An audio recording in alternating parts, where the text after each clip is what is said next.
ఎన్నికల ప్రచారంలో భాగంగా జరిగిన గొడవల్లో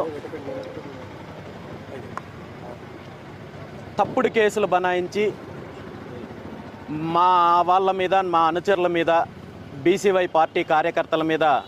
తప్పుడు కేసులు పెట్టి రిమాండ్కి తరలించడం జరిగింది. మా వాళ్ళను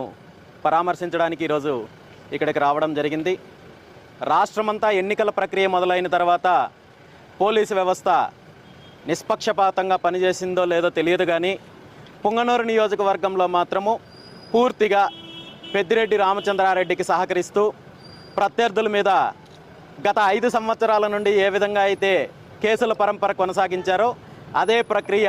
ఎన్నికల నియమావళి వచ్చిన తర్వాత, అదేవిధంగా ఎన్నికల ప్రచారం మొదలైన తర్వాత కూడా